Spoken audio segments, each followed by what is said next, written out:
Queridos amigos de Casa de América, estoy feliz de poder invitaros a mantener una charla con una de las actrices más queridas del cine hablado en español, Cecilia Roth. El año pasado le dedicaron una retrospectiva en el Festival de Málaga para valorar hasta qué punto su trayectoria, como le gusta a ella llamarlo, más que carrera, está llena de éxitos, de aciertos, de riesgos.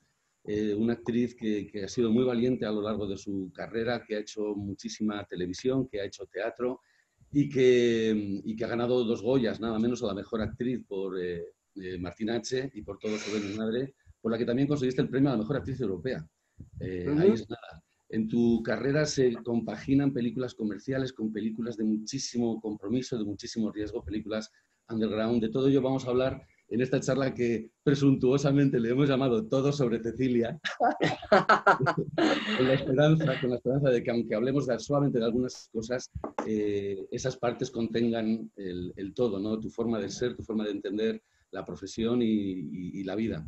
Así que, Cecilia, bienvenida a esta charla. Estoy muy feliz de poder mirar. Muchas gracias. Muchas gracias. Yo también estoy muy feliz de verte, aunque sea así en la distancia y virtualmente, porque han cambiado un poco las cosas, ¿no? Sí, yo creo que tendremos que empezar por hablar de eso, ¿no? En España sí, nos estos días atraviesa. entramos legalmente en una nueva realidad, que parece que es el título de un episodio de Black Mirror, pero no, es la nueva realidad. ¿Cómo la Una has nueva vivido? normalidad, le dicen aquí. ¿Cómo has vivido todo ese tiempo de pandemia, de cuarentena, de confinamiento? ¿Cómo ha sido para ti?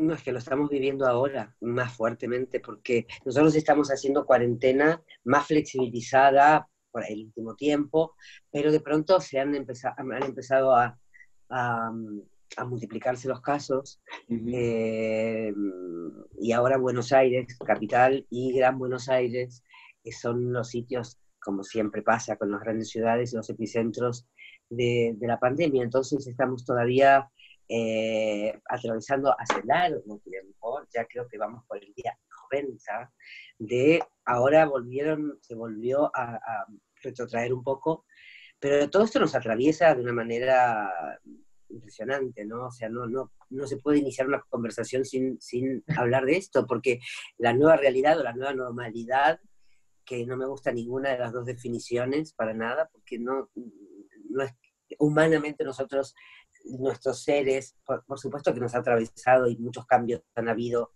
seguramente en cada uno de nosotros, y eso se notará. Yo he visto, por ejemplo, qué cosas que me ha alucinado este fin de semana en Madrid, en París, perdón, no en Madrid, la gente como realmente en la antigua realidad. Entonces, estos cambios todavía no los... En la ex-realidad, ¿no? Es una especie de Twilight Zone, que no sé dónde estamos un poco, pero nosotros nos queda tiempo aún, estamos llegando al invierno, ayer comenzó el invierno, y veremos qué pasa, ¿no? En todo sentido, porque hay gente que lo está pasando muy mal económicamente, como en todos los países, muy mal. La Argentina estaba en crisis, sigue en crisis, en una crisis aún mayor. Tenemos un gobierno nuevo, por suerte. Para mí, bueno, yo estoy alineada con esta nueva mirada de la economía, de la sociedad, de la cultura, etcétera, etcétera, pero ahora está cristalizada. Cecilia, por favor, baja un poquitín la... Ahí, porque se veía más... Se me fue deslizando. Ahí. Bueno, aquí estamos muy preocupados todos los que nos dedicamos a la comunicación y al espectáculo, porque uno de los mayores damnificados de todo esto que ha pasado va a ser sin duda aquello que nos reunía a todos en torno a un artista, a unos artistas que nos hacían reflexionar, que nos entretenían. ¿Qué va a pasar con el mundo del espectáculo y de la comunicación a partir de ahora? ¿Tú también estás preocupada con eso? Muy preocupada, todos estamos muy preocupados. De hecho, aquí en Argentina hay un nivel de empezar a estar preocupados por la comida, o sea, diaria. Nosotros hay varios grupos de artistas solidarios que podemos, agradecidamente ayudar, de eso se trata, es un momento en el cual la ayuda es indispensable. Pero estoy muy, muy preocupada, seremos los últimos. Nosotros necesitamos a la gente cerca y entre nosotros estar cerca para trabajar, no hay otra manera de trabajar. Pero bueno, han empezado a construirse creativamente otras maneras de acercarse al público, a la gente, y que la gente se acerque a nosotros virtualmente. En este momento yo participo de un experimento muy interesante, muy simple, con la precariedad del WhatsApp, además, que se llama Amor de Cuarentena, cuyo título creo que lo haremos en España también, que es, bueno, tú sacas una entrada y durante 14 días te llega a tu casa un audio de un ex amor que hace mucho no hablas con él o con ella. Tú eliges entre los 5 actores que somos, que Dolores Fonsi, Leos Baraglia, Jorge Marrale, Camila Sosa Villada y yo, tú eliges quién quieres que sea tu actor o actriz, y te enrollas muchísimo con tu propia historia o con quien te está hablando, porque está escrito por Santiago Loza, que es un autor maravilloso, y dirigido por Cacache, que es Guillermo Cacache, que es un grandísimo director, dirigiéndonos por Zoom. Bueno, todo fue de una manera increíble, porque es solo audio más algunas imágenes, más música. Es muy bonita y muy novedosa la experiencia, porque supone que el Mucho. espectador se integra en el cotidiano de un personaje a lo largo del tiempo. Tú vas al cine, vas al teatro y es un acto de comunicación que dura 90 minutos. Exacto. Pero a lo largo de 2 semanas, Exacto. entrar Te en cómo el vinculas. personaje desarrolla su intimidad, y llega un momento en el que vives de alguna forma delegadamente a través suyo su conflicto, ¿no? Esperando que te llame. Eso es lo que nos decían, esperando el audio. Es muy fuerte porque se convierte en esta cuarentena, además, en esta distancia real, se convierte en un momento de emoción, de emociones, de encuentro muy íntimo, muy, muy íntimo. Así que es un Increíble. proyecto hermoso, hermoso, sí. Genial. Oye, Cecilia, pues si te parece, no nos va a dar tiempo de recorrer. Estás muy mayor ya. No todo sobre Cecilia, pero sí algunos momentos claves en tu trayectoria. Los highlights, Para dale. mí, una de las películas claves de mi vida como cinéfilo es Arrebato de Iván Zulueta. Quería que mi relación se produjese exclusivamente a través del cine.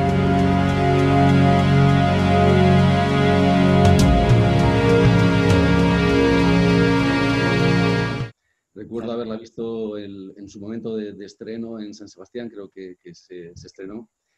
Y para mí, como para muchos, fue una revelación. Nunca el cine español, lo que entendíamos por cine español, se había atrevido con tanto riesgo a hablar de algo tan terminal, tan oscuro como eran las adicciones, la adicción a las drogas, la adicción al cine, y con un lenguaje tan rompedor, tan único como el de Iván Zulueta, que yo creo que no ha habido otro igual en la historia del cine europeo, me atrevería a decir. O sea, yo creo que esa película es una película fundacional de un cine moderno, ¿no?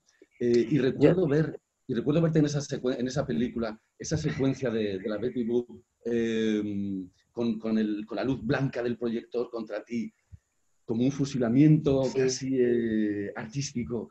Y dije, ¿pero quién es esta mujer, Cecilia Roth? Una argentina, una actriz argentina que está en España. Cuéntame cómo.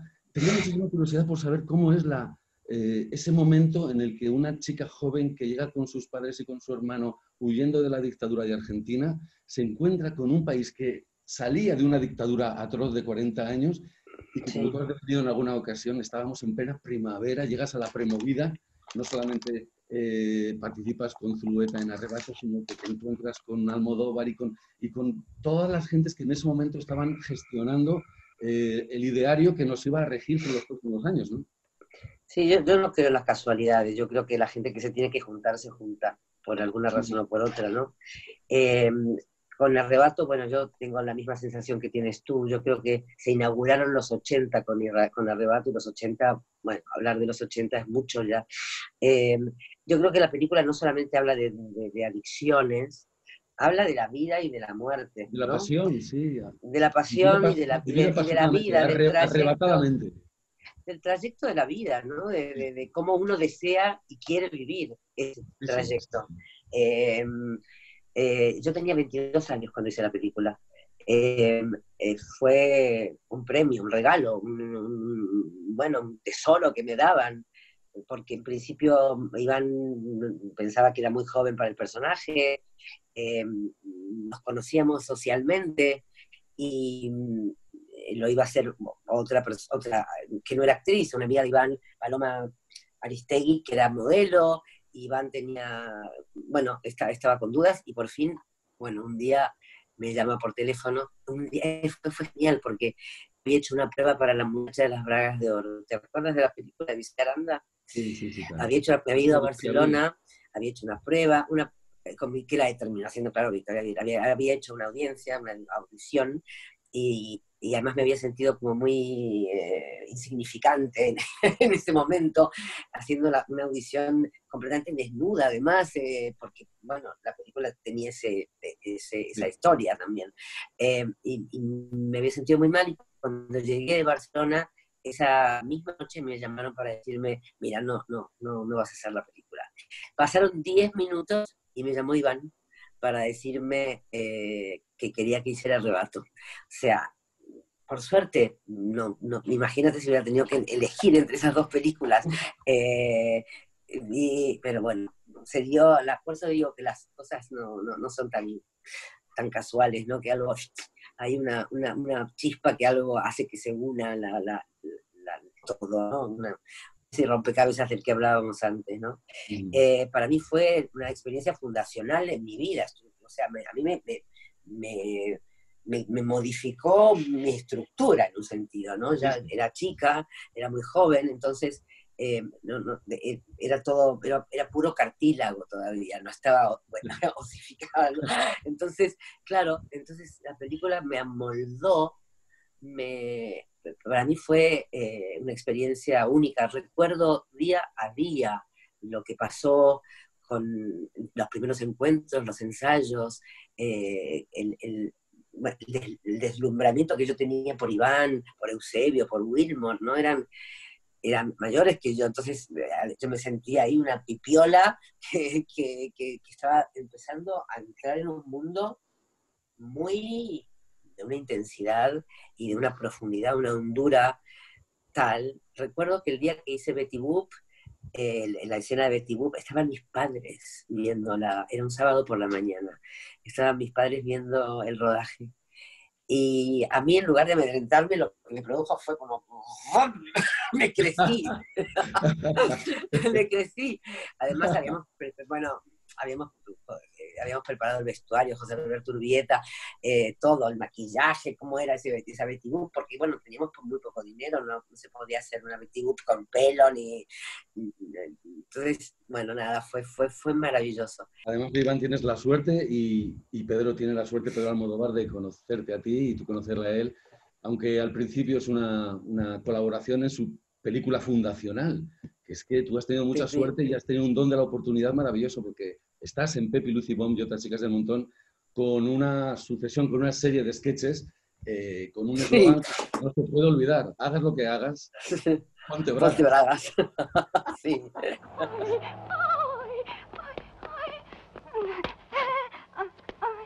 ¿Puedo ayudarla en algo, señorita? No, tengo muchísima prisa. Dígame qué le ocurre, tal vez yo tenga la solución. Es que tengo unas ganas de orinar que me muero. ¿Ah, sí? Verá, siempre que me subo a un ascensor o me meto en una cabina telefónica me entran unas ganas de orinar. ¿A usted no le pasa? Algunas veces, pero esa no es una tragedia. Las bragas Ponte están compuestas de unas partículas que absorben totalmente el líquido de su orina, no me diga. Cambiando el color de las mismas. Es como si estrenara unas nuevas bragas.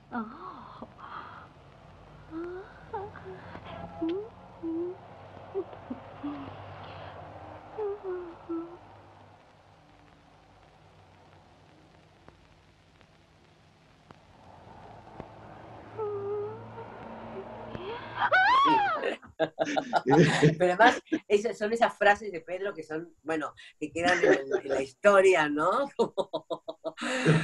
Sí, totalmente. Hagas lo que hagas, ponte bragas. Era muy gracioso, muy divertido. De los 3 spots que interpretas en la película de Hagas lo que hagas, ponte bragas, me divierte muchísimo el del medio, que eres tú no sé si en el Retiro o en algún parque, y que hablas de las virtudes de Bragas Ponte para retener líquidos. Entonces, lo haces con una interpretación muy histriónica, y es que estaba viendo a Pedro diciéndote, grita así, hazlo así, haces esto, porque ya Pedro era el Pedro que luego ha sido, o sea, Pedro nació así. Pero sin duda, ha nacido así, y no tiene filtro, sigue siendo así. Igual dirige por ahí, bueno, por supuesto que ha madurado en muchísimas cosas, pero su forma de dirigir, su relación con los actores sigue siendo esa, no, más, ahí no, eso no, pero, y te lo hace él, que es muy gracioso, porque no es que hay que evitarle, porque no le puedes evitar, porque además está pasadísimo arriba de eso que hay que bajarlo y incorporarlo a uno mismo, ¿no? Pero sí, ¿no? Y además las 3 situaciones eran muy graciosas. Una era para retener líquidos, otro era para usarlo como un juguete sexual, un consolador, y otra era para retener gases, o sea, todo mal. Oye, una cosa que me gusta muchísimo de tu relación con Pedro, bueno, evidentemente Pedro ha marcado tu carrera, te ha dado momentos inolvidables y tú has dado a su cine momentos icónicos de la cinematografía de Pedro. Pero me gusta muchísimo, yo creo que cuando os visteis por primera vez os reconocisteis como hermanos del alma y habéis mantenido esa conexión a lo largo de la carrera de Pedro, te ha llamado prácticamente para todas las películas, aunque sea para darte un pequeño papel, para darte casi un cameo, pero estás en prácticamente todas sus películas. Así es. Mira, cuando estábamos rodando Dolor y Gloria, Antonio hizo una cuenta y los que estábamos en la misma cantidad de películas de Pedro, que no me acuerdo cuántos eran, pero era Chus Lampreave, Antonio y yo. O sea, sí, en papeles pequeños, en papeles menos pequeños, en protagonistas, pero he estado muchísimo rodando con Pedro. Yo creo, además en Dolor y Gloria, yo no iba a estar en el guión, no estaba, ese personaje no existía. Y nos encontramos en Cannes. Es muy bonito esto. Nos encontramos en Cannes, yo conocía la historia, ya me había contado la historia del guión, y me contó que había visto nuevamente la película de la cual hablan en Dolor y Gloria, y que le había gustado, y que la había visto después de 32 años. Me dice, yo no sé, la película ha cambiado. Digo, no, ha cambiado tu mirada, lo que cambió fue tu mirada, no, nada puede cambiar. Tu mirada cambió sobre ella, ¿no? Y es lo que le digo en la película, en Dolor y Gloria. O sea, de esa charla que tuvimos en Cannes sobre esto, de pronto me dijo, bueno, claro, hago un enganche de este personaje de Zulema, que además es también como un homenaje a una amiga de Pedro y mía, que no está. Y bueno, y ahí surgió, y ahí quedó más o menos el diálogo que tuvimos en Cannes. Fue muy, muy impactante eso. Sí, sí. Cuando me llamaron para decirme, oye, ¿te vendrías a Madrid para nada, 2 días? Es muy bonita esa fidelidad en un mundo como el cine, en el que no es tan normal, ¿no? Tú dices, en alguna entrevista has dicho que Pedro y tú os conocéis las espaldas, que es una bonita forma de decir hasta qué punto hay una conexión, ¿no? Sin duda la conexión principal con Pedro te llega con Todo sobre mi madre, y que da la casualidad que es la película que se convierte un poco en la obra maestra de consenso de la filmografía de Almodóvar, que recibe todos los premios habidos y por haber, y el Oscar de Hollywood a la mejor película extranjera. Algún día tendrás que contármelo todo sobre mi padre. No basta que me digas que murió antes de que yo naciera. No es un asunto fácil de contar. Me imagino. Si no, ya me lo habrías contado. No he podido dormir en toda la noche pensando en tu hijo. Recuerdo perfectamente su rostro bajo la lluvia, con el cuaderno en la mano. ¡Esteban! Me gustaría que te pusieras en el momento en el que recibes el guión de Todo, en el que esta vez Pedro te dice, vas a ser la protagonista. ¿Qué es para ti? ¿Qué es para ti Todo sobre mi madre? Yo era verano aquí. Y estábamos habíamos alquilado una quinta, un lugar con piscina y tal, para pasar el verano, que tenía como una barranca así. Entonces suena el teléfono de allí, de la casa, yo lo cojo, yo no tenía ni idea de todo esto, y era Pedro, hola Ceci, ¿cómo estás? Me dice, bueno, ¿sabes qué? Tengo un nuevo guión que voy a hacer, ¿no? Que se llama Todo sobre mi madre, y es un guión coral, pero hay una protagonista son muchas mujeres, pero hay una protagonista. Por supuesto, por mi cabeza pasó, voy a ser una de las mujeres del guión. Y me dice, bueno, y quiero que tú lo seas. Yo me quedé como no sé, así como y creo que sin respiración, ¿no? Y dije, pero claro, por supuesto, ya, o sea, sí. Y recuerdo cortar el teléfono y tirarme por la barranca, rodando hacia la piscina que estaba abajo, rodando, a los gritos, rodando. Y, ¿qué pasa? Se asustaron. Y cuando recibí el guión, bueno, me enamoré del guión, me enamoré de Manuela, me enamoré, trabajamos mucho, ensayamos mucho. Yo estaba en Argentina viviendo en ese momento, viajaba mucho a Madrid a lo largo de meses, hasta que empezó el rodaje. Y el rodaje fue de un placer. Era tan doloroso lo que sucedía en el guión, en la película, pero a la vez tan esperanzado en un sentido, ¿no? Ir a tocar fondo para salir del fondo hacia la luz nuevamente, ¿no? Me enseñó muchas cosas de la vida esa película, muchas cosas. Mi hijo llegó de verdad, mi hijo, cuando estábamos en Cannes, me llaman por teléfono que Martín había nacido, y me cogí un avión al día siguiente. Fuimos a Madrid, y de Madrid me cogí un avión esa misma noche para llegar a Buenos Aires a recibirlo. Así que yo en la película perdí a un hijo, y en la vida tenía un hijo en ese mismo momento. Fue muy hermoso. Pedro Almodóvar va a pasar a la historia del cine por ser un director de grandes personajes femeninos. Todo sobre mi madre es una película que es un 360 grados sobre la mujer. En la película hay un diálogo entre tú y Penélope, y tú dices, las mujeres hacemos cualquier cosa con tal de no estar solas. Las mujeres hacemos cualquier cosa con tal de no estar solas.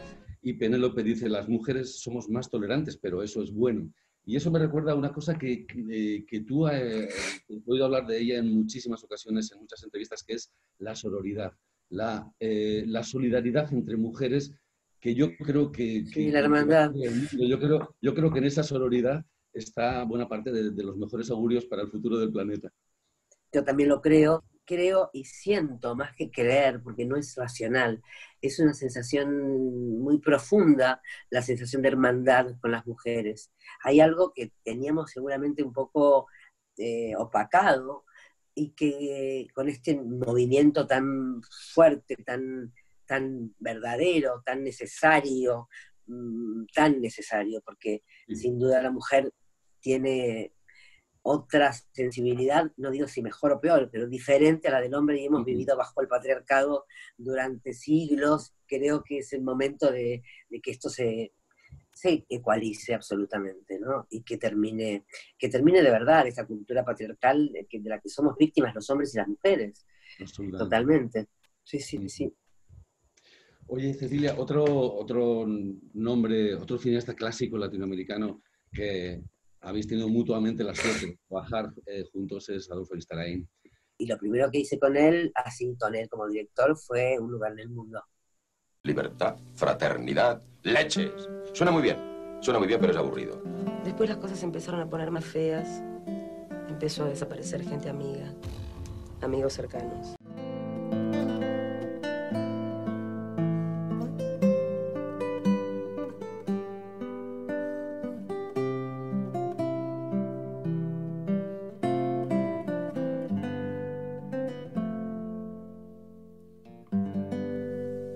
Cuando uno encuentra su lugar, ya no puede irse.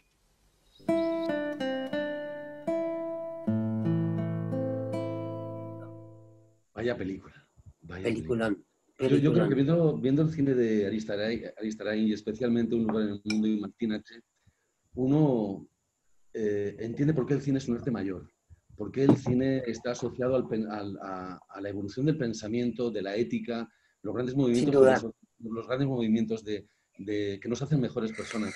Un lugar en el mundo es una película, es un clásico para todos, una película que ha marcado a muchas personas como Martín H. ¿Cómo recuerdas tú ese rodaje? Además estaba José Sacristán, era una melee hispano-argentina. Tuvo que ser muy especial porque además ya el libreto se veía que venía cargadito de contenido, ¿no? Mucho, mucho, mucho, porque era una película también de una denuncia social muy fuerte. Sí. Y de la intimidad que a Adolfo le gusta y siempre busca mucho de un grupo de 4 o 5 personas, ¿no? De lo que sucede en esos vínculos. Yo recuerdo ese rodaje fue un rodaje en cooperativa, costó $400.000 la película, y parece un peliculón hecho con millones de dólares, no, es una locura, y nosotros cobramos lo mínimo, y luego teníamos un puntaje, y pensamos, bueno, no va a pasar nada con esta película, vamos a tener muy poca promoción, etcétera, etcétera, y fue luego lo que fue Un lugar en el mundo, ¿no? Que ganó en San Sebastián, mejor película en San Sebastián. Sí, y ese rodaje fue fuera de Buenos Aires, en Concarán, que es en la provincia de Córdoba, pero nosotros vivíamos en San Luis, que es una provincia muy cercana, o sea, es la frontera con Córdoba, entre Córdoba y San Luis, en esa casita pequeña que se había construido para la película, Abel Fachello, un gran director de arte, y fue, a mí, los rodajes que son fuera de mi casa me fascinan, porque se crea ahí una intimidad y una relación y una relación de cenar juntos todas las noches, almorzar juntos, contarnos las penas, las alegrías y disfrutar de actuar juntos, ¿no? Estaba José, Pepe Sacristán, estaba estaba Federico Lupi, el grandísimo Federico Lupi, a quien creo que todavía se merece, por lo menos en Argentina, un reconocimiento mayor del que en los últimos años tuvo, porque su postura política bueno, siempre pasa, ¿no? Los fachos existen en todos lados, los fachas existen en todos lados, y realmente tuvo unos últimos años muy duros en Argentina en ese sentido. Pero bueno, grandísimo actor, único, y Leonardo Benedetto y fue, bueno, un placer esa película, un placer. Qué maravilla para un actor cuando se siente herramienta o instrumento de una película que tiene un mensaje. Que hay que narrar una historia, más allá de movilizar a las personas.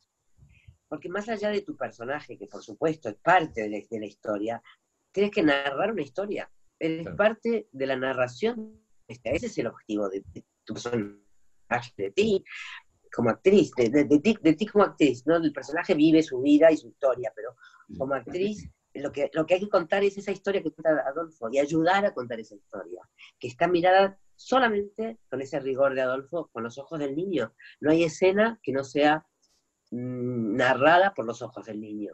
No hay escena en la que no esté el niño presente, mirándola. O sea, la cámara son los ojos del niño. Y eso es de un rigor, si vuelves a ver la película te impresiona. Es de un rigor espectacular. Con Adolfo hiciste, junto a Todo sobre mi madre, probablemente la película que más ha marcado tu carrera, ¿no? Uno de los títulos claves del cine contemporáneo, como es Martín H. Tu hijo se enteró de todo, entendió todo y se estaba cagando de risa. Pero más se va a reír si te seguís haciendo el padre ejemplar.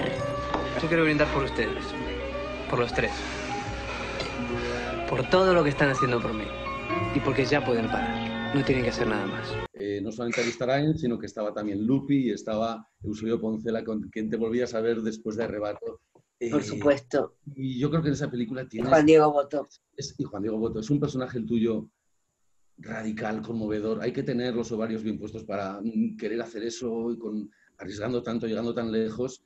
Y tienes los mejores diálogos que yo he escuchado. O sea, yo me los apunto. O sea, veo Martín H. y tengo que parar para apuntarme muchos diálogos porque es que me sirven para mi vida. Por supuesto. Es un manual. Es un manual de vida, Martín H. Sí. El asesino oculto, ¿no? Yo creo que fue transformadora la película. Bueno, todas las películas son transformadoras. A mí no me gusta la palabra carrera, ni trayectoria, ni eso, porque yo creo que es la vida, o sea, es parte, o sea, yo soy actriz y mi vida está teñida de mis días en mi casa cocinando y mis días en el plato actuando. No se diferencian, sí se diferencian, estoy construyendo un personaje, haciendo mi oficio, pero quiero decir, yo no pienso en términos de carrera, pienso en términos más fuertes aún, pienso en vida. Esto es transformador para mi vida, no es, ay, transformó mi carrera. Mi vida fue transformada por tantas películas y tantas obras de teatro y tantas series, para mejor o para peor, no importa, pero todo eso fue transformador y es transformador. Martín H. fue una gran transformación. Me atravesó la película, el personaje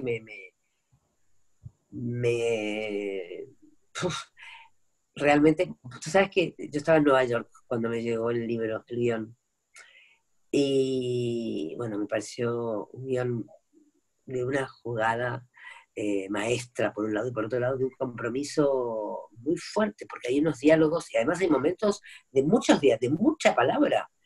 Si eso no está sostenido por un estado emocional que lo contenga, la palabra se vuelve un manual de autoayuda, no sé. Entonces, o de cinismo, porque también lo hay en grandes cantidades, ¿no? Sobre todo en el personaje de Lupi. Entonces, cuando me llegó ese guión, yo me acuerdo, mis padres estaban en Nueva York también, yo había ido, no me acuerdo por qué razón, pero estaban mis padres en Nueva York que vivían en Madrid, nos encontramos en Nueva York, esa fue la historia, yo vivía en Argentina y ellos en Madrid. Y me acuerdo que les pasé el guión para que lo leyeran, mis padres, o sea, mis padres. Seguro que les me dijeron, no hagas esa película. No hagas esa película. Les dio mucho miedo, les dio miedo el personaje, les dio miedo. Y yo siempre me río, nos reímos de esta historia ahora con el tiempo. No hagas esa película que te vas a matar la carrera, si fueras mi representante sería genial. Oye, estamos también que el tiempo pasa volando y sí, teníamos previsto hablar de más películas, pero no me gustaría cerrar este diálogo contigo sin al menos dedicarle una reflexión a otro de los directores claves en tu filmografía, como es Marcelo Piñeiro, con quien has hecho también muchas cosas, y uno de los títulos que también más me han gustado de cine argentino de los últimos. Kamchatka. ¿Sabes qué es lo único que me da miedo? Que no volver a verlo nunca más. Mamá, ¿qué le pasa a papá? Necesito saber que ellos van a estar a salvo de toda esta mierda. Y que además te remite a tus orígenes, a los orígenes políticos de tu país, con una historia tan dramática, madre mía, esa dictadura, como es nuestro pueblo. Y esa película... Como a vosotros la vuestra. Es tan doloroso como buena parte de las películas que necesitáis exorcizar eso que os pasó, ¿no? Entonces, bueno, ¿qué dirías de Marcelo Piñeiro? ¿Qué ha aportado en tu carrera? Bueno, yo de Marcelo Piñeiro, no, además de quererlo, es una persona entrañable, es una de las personas más cinéfilas que yo conocí en mi vida. O sea, Marcelo es capaz de recordar el nombre de la última de las colaboraciones de una actriz desconocida en una película desconocida, pero genial. Es un amante del cine. Y eso se nota en su ser y en su filmografía. Mira, yo he pasado, por Kamchatka, que fue muy fuerte, yo estaba pasando por un momento personal duro también, entonces coincidió y fue un salvataje total. Fue un salvataje, la película fue un salvataje Ricardo Darín, que me hizo la vida feliz, y que todo aquello que vivíamos en la película con tanto dolor y con tanta, por otro lado, con tanta certeza de esos personajes, con tanta certeza, porque con tanto compromiso y certeza, porque dejar a tus hijos con sus abuelos es una, se parte el corazón, ese momento es terrible. También otra película contada por el niño. Pero bueno, fue un rodaje duro en el sentido de reconocer y reencontrarme con aquello que marcó mi vida totalmente, y la vida de mis padres. Cuando mi hijo Martín vio la película, que tendría unos 9 años, o menos, la primera vez que la vio, la película se había estrenado cuando él tenía 3 años, por ahí, o 4 o 5, pero la primera vez que la vio, entendiendo la vida un poco más, me dijo cuando terminó la película, esto le pasó a los abuelos, ¿no? Y yo dije, wow, si un niño de 9 años entiende o le pasa esto, con esta sensibilidad que provoca la película, porque más allá de... Tú puedes no conocer lo que pasó en Argentina durante esa época, pero la película te lleva a un estado que fue la dictadura en Argentina. Eso fue la dictadura en Argentina. Eso fue. Una cosa, para ir terminando ya con una reflexión más sentimental, podríamos decir que tú eres una actriz argentina con corazón español, o eres una española de origen argentino. Es decir, también. Tú has mantenido en tu carrera un largo idilio con España, eres muy, muy conocida y muy querida. Pues mira, ahí está el homenaje que te hicieron en Málaga. ¿Cómo has vivido tú esa dicotomía, ese ser argentiñola o espantina? Pues las dos cosas podrían ser. Yo lo sumé una cosa con la otra, porque en lugar de dividirme, lo sumé. Entonces me parece que es un regalo. Yo llego a Barajas y es mi casa, y llego a Ezeiza y es mi casa también. Ahora estoy ahora estoy viviendo en Argentina, España iba a decir. Estoy viviendo en la Argentina, pero España está en mi corazón todo el tiempo, en mi cabeza, en mis pensamientos. Estoy al tanto de la vida política, social, cultural, chismosa de España todo el tiempo cuando estoy en Argentina, y viceversa cuando estoy en España, porque sí, están sumadas. Yo siento que los dos sitios, bueno, yo nací en Argentina, pero el momento más importante, creo, de la vida de una persona, cuando te formas, se te solidifican los huesos, yo creo que es entre los 18 y los 28, que fue el tiempo que yo viví en España. Entonces, si hubieran sido otras las edades, tal vez no tendría este peso específico que tiene mi vida española, y mi futura y presente de mi vida española. Pues Cecilia, creo que hemos terminado, hay que decir adiós. Para mí ha sido un placer enorme estar contigo. Igualmente para mí. Y he sentido realmente que no estábamos tan lejos, que no hay 10.000 kilómetros. Estamos muy cerquita. Ni en cuarentena ni lejos. Proyectos. Ese proyecto que tenéis en marcha me parece muy bonito. Creo que tienes películas pendientes de estreno y un montón de cosas. Está todo como, ¿viste? Como cuando jugás cuando eras pequeño y juegas, no me acuerdo cuál juego es, lo que te tienes que quedar es a las estatuas, que te tienes que quedar como te quedas. Sí, hay mucha nueva normalidad o mucha nueva realidad. A ver qué pasa en la pospandemia, ¿no? A ver qué va a pasar con todos nosotros. Que seas muy feliz en la nueva realidad y que sigamos teniendo motivos de ir al cine, de ir al teatro, de ver una serie de televisión, porque estás tú. Muchas gracias. Por favor, que sigamos haciendo esto. Beso enorme, abrazo enorme. Besos a Paz. De tu parte. Chao, Karen. Sí.